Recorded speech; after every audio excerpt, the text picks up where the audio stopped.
Hello friends, मैं शिवानी आज आपके लिए लाई हूँ कम्युनिकेशन की वीडियो का थर्ड पार्ट। इसमें हम मॉडल ऑफ कम्युनिकेशन के बारे में बात करेंगे। इससे पहले की दो वीडियोस में हम बेसिक्स ऑफ कम्युनिकेशन और टाइप्स ऑफ कम्युनिकेशन के बारे में बात कर चुके हैं। अगर आपको वो दो वीडियोस देखनी है तो उनका लिंक मैं डिस्क्रिप्शन बॉक्स में दे दूँगी, तो आप उन्हें वहाँ से देख सकते हैं। अब हम स्टार्ट करते हैं। कम्युनिकेशन मॉडल बेसिकली होते क्या हैं। कम्युनिकेशन मॉडल एक सिस्टमैटिक रिप्रेजेंटेशन है जिससे हमें पता चलता है कि कम्युनिकेशन काम कैसे करता है। कम्युनिकेशन मॉडल बेसिकली तीन तरह के होते हैं: लीनियर मॉडल, ट्रांजैक्शनल मॉडल और इंटरैक्टिव मॉडल। अब हम इनका एक ओवरव्यू ले लेते हैं कि ये होते क्या हैं। लीनियर मॉडल एक सिंपल कम्युनिकेशन वे है जिसमें वन वे कम्युनिकेशन होता है, straight line from sender to receiver. इसमें कॉन्सेप्ट का कोई फीडबैक नहीं है, इसलिए रिसीवर का सिर्फ एक ही काम होता है कि वो मैसेज को रिसीव करे। Lasswell model, Aristotle model, Shannon Weaver model और बर्लोज एसएमसीआर मॉडल इस मॉडल के टाइप हैं। ट्रांजैक्शनल मॉडल में सेंडर और रिसीवर दोनों ही कम्युनिकेटर कहलाते हैं क्योंकि दोनों ही इक्वली इंपॉर्टेंट रोल प्ले करते हैं। इसमें नॉन वर्बल फीडबैक यानी कि गेस्चर, पोस्चर और बॉडी लैंग्वेज को भी कंसीडर किया जाता है। बैलेंस ट्रांजैक्शन मॉडल का एक एग्जांपल है। इंटरैक्टिव मॉडल ट्रांजैक्शन मॉडल की तरह ही होते हैं, बट इसमें इंटरनेट का यूज़ होता है। People can respond to any mass communication like videos and news etcetera. This is a way of the feedback in the interactive model. Schramm's interactive model और Murphy's communication model interactive model को follow करते हैं। तो अब हम बात करते हैं लीनियर मॉडल के सबसे पहले मॉडल की, Aristotle model of communication. Aristotle या हिंदी में इनको अरस्तु भी बुलाते हैं। ये ग्रीक फिलोसफर और राइटर थे जो कि अलेक्जेंडर द ग्रेट के टीचर भी रहे हैं। जब इन्होंने ह्यूमन नेचर को साइंटिफिकली एक्सप्लोर किया तब ये model Aristotle model of communication develop हुआ ओरल कम्युनिकेशन के लिए। ये 300 BC से पहले प्रपोज हुआ था। ये एक सिंपल मॉडल है, इसमें स्पीकर स्पीच देगा ऑडियंस को और उसका एक इफ़ेक्ट होगा। यहाँ पर ओकेजन बहुत ज़्यादा इंपॉर्टेंट है क्योंकि अगर आप किसी बर्थडे के ओकेजन पे जा रहे हैं तो आपकी स्पीच डिफरेंट होगी, और अगर आप किसी के श्रद्धांजलि समारोह में जा रहे हैं तो स्पीच डिफरेंट होगी। तो यहाँ पे ओकेजन बहुत ज़्यादा इंपॉर्टेंस रखता है। अब तीन एलिमेंट्स जो एरिस्टोटल ने अपने कम्युनिकेशन के लिए दिए हैं: लोगोस, एथोस और पैथोस। ये ग्रीक वर्ड्स हैं। लोगोस में हम लॉजिक और रीज़न और प्रूफ की बात कर रहे हैं। यहाँ पर हम स्पीच को कंसीडर कर रहे हैं कि स्पीच हमारी किस तरह की होनी चाहिए। Structure of the speech, opening, body और कंक्लूजन उसका किस तरह का होना चाहिए। हमारी स्पीच में कुछ रेफरेंसेस होने चाहिए स्टडीज़ की, केस स्टडीज़ की, उसमें कंपैरिजन, एनालॉजीज़ और मेटाफर्स का यूज़ करना चाहिए। एथोस में बात कर रहे हैं हम स्पीकर की पर्सनालिटी की, उसकी पर्सनल ब्रांडिंग होनी चाहिए, उसकी डिलीवरी में कॉन्फिडेंस होना चाहिए और क्रेडिबल सोर्सेज के थ्रू ही वो हमें कुछ बात पहुँचा रहा हो। पैथोस में इमोशन और वैल्यू की बात की जाती है। ये फिर से हम स्पीच को सेंटर में रखकर बात कर रहे हैं। स्टोरीज, इंस्पिरेशनल कोड और विविड लैंग्वेज का यूज़ करके हमें स्पीच को इस तरह का बनाना चाहिए कि जो रिसीवर है वो स्पीकर के साथ कनेक्ट कर सके। अब क्रिटिसिज्म क्या है एरिस्टोटल मॉडल के, क्या कारण थे कि इसको फेलियर के रूप में देखा गया या ये अभी नहीं काम कर पा रहा है। There is no concept of feedback. Aristotle model में कॉन्सेप्ट नहीं है फीडबैक का।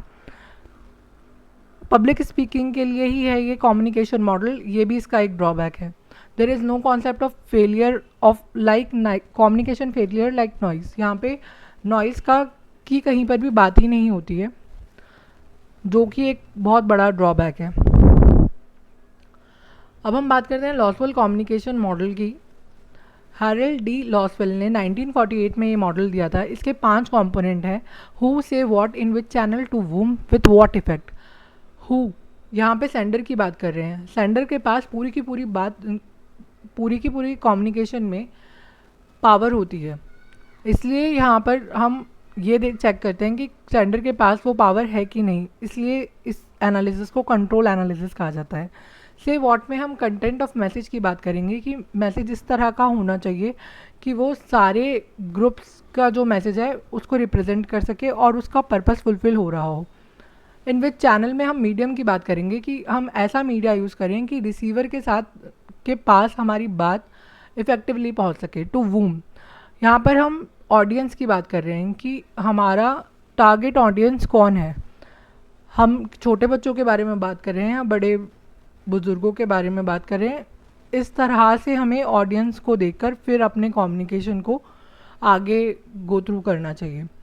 विथ वॉट इफ़ेक्ट, यहाँ पर हम फीडबैक की बात कर रहे हैं।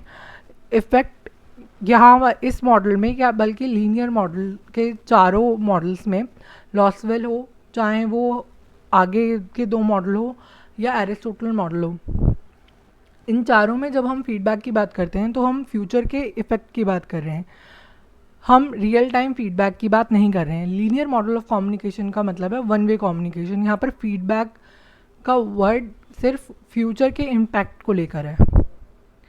यहाँ पर हम प्रॉज एंड कॉन्स की बात करेंगे लॉसफुल मॉडल ऑफ कम्युनिकेशन के, कि ये बहुत ही सिंपल था, वर्सेटाइल था, और इसमें एम्फेसिस दिया गया था इफ़ेक्ट पे। इफ़ेक्ट का मतलब है फीडबैक। मैसेज की क्लैरिटी की यहाँ पर बात करी गई थी, और हिस्टोरिकल सिग्निफिकेंस है इस मॉडल का।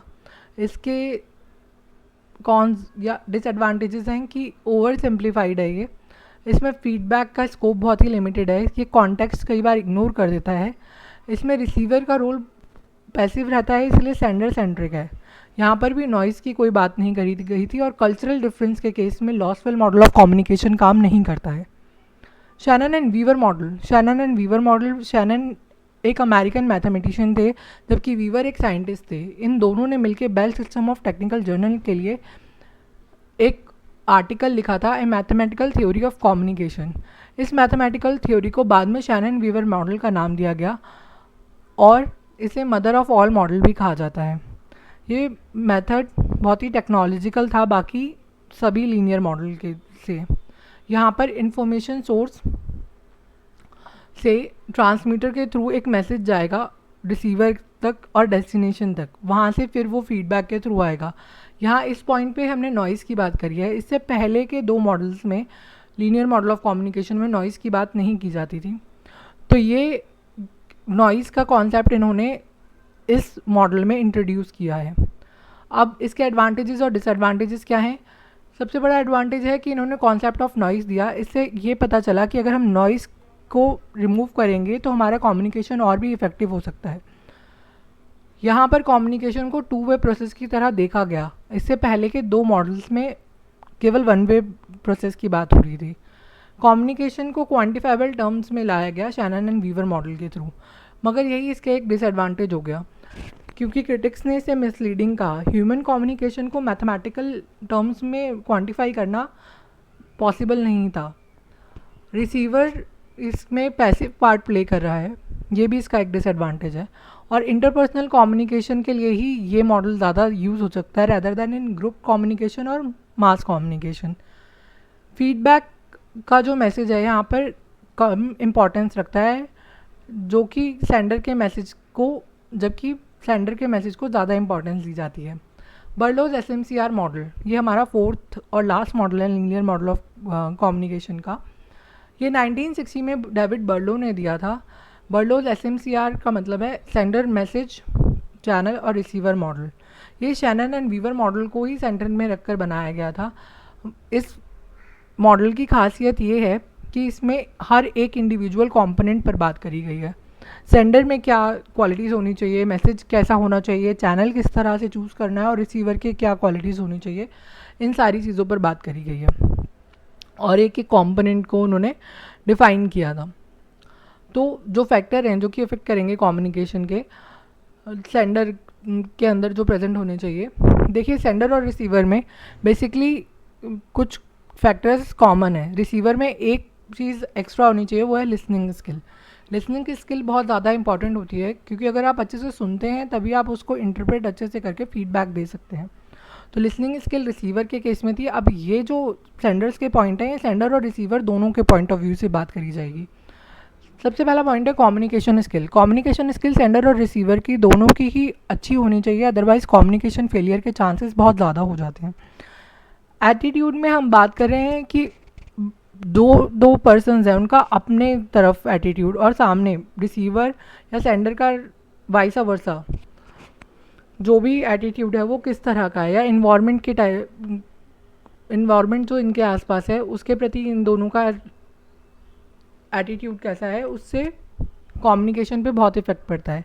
नॉलेज हमने यहाँ पर इसलिए लिखा है कि familiarity with the subject of message. Familiarity होनी चाहिए सब्जेक्ट के, मैसेज के सब्जेक्ट के प्रति। मतलब आपको जानकारी होनी चाहिए कि मैसेज में आप कहना क्या चाहते हैं। सोशल सिस्टम में value, beliefs, law, rule, religion, ये सारी चीज़ें आती हैं। और अगर कल्चर में डिफरेंस होता है तो मैसेज के मायने ही चेंज हो जाते हैं। इसलिए कल्चर डिफरेंस भी कम्युनिकेशन के में एक बहुत बड़ा रोल प्ले करता है। अब मैसेज की जो क्वालिटीज़ हैं या मैसेज में क्या क्या फैक्टर्स को हमें ध्यान में रखना चाहिए, सबसे पहला है कंटेंट। कंटेंट का मतलब है बिगनिंग से लेकर एंड तक पूरा का पूरा मैसेज का कंटेंट। एलिमेंट्स में नॉन वर्बल थिंग्स आती हैं, गेस्चर, पॉस्चर, आपके टच यानी कि हैंड शेकिंग वगैरह का जो मूवमेंट होते हैं, उनसे भी हम एक तरह का कम्युनिकेशन करते हैं। ट्रीटमेंट है, हमने किस तरह से अपने मैसेज को कन्वे किया है रिसीवर तक, इससे बहुत ज़्यादा कम्युनिकेशन पर इम्पैक्ट पड़ता है। इसलिए रिसीवर, अगर हमने उसे अच्छे से ट्रीट किया है तो रिसीवर भी फीडबैक अच्छा देगा। तो इनडायरेक्टली डायरेक्टली रिसीवर का फीडबैक ट्रीटमेंट से अफेक्ट होता है। स्ट्रक्चर में हम फिर से उसकी स्पीच की या जो भी मैसेज हम कन्वे कर रहे हैं उसके पूरे बॉडी की, कंटेंट की स्टार्टिंग और उसके कंक्लूजन की बात कर रहे हैं। कोड का मतलब है कि वो किस फॉर्म में मैसेज दे रहे हैं, टेक्स्ट, लैंग्वेज, वीडियो, वो कोड में आता है। चैनल वैसे हम जब कभी भी बात करते हैं तो नॉर्मली हम इलेक्ट्रॉनिक मीडियम्स की बात कर रहे होते हैं, बट इस केस में हम अपनी 5 सेंसेस के बारे में बात कर रहे हैं कि कम्युनिकेशन हमने हियरिंग के थ्रू किया है, टचिंग के थ्रू किया है, स्मेलिंग के थ्रू किया है या टेस्टिंग के थ्रू किया है। और लास्ट में ये है आपके पास फ्रिक्वेंटली आस्क्ड क्वेश्चन, जो कि आपके डिस्क्रिप्टिव टाइप क्वेश्चंस में आ सकते हैं। तो आप प्लीज़ इसका स्क्रीनशॉट ले लीजिए और आगे की आने वाली वीडियोस में मैं कम्युनिकेशन की वीडियो का एक पार्ट और डालूँगी जिसमें बाकी बचे हुए मॉडल्स और मिसलेनियस टॉपिक्स कवर होंगे, और इसके बाद टैक्सेशन से रिलेटेड कुछ वीडियोस आएंगी। और आपके अगर कुछ सजेशन हो जो पे आप वीडियो चाहते हो तो प्लीज़ आप वो मुझसे शेयर करें। I would like to take your suggestion. तो फॉर द मीन वाइल, अगर आपको मेरा कंटेंट अच्छा लगा हो so please like, share and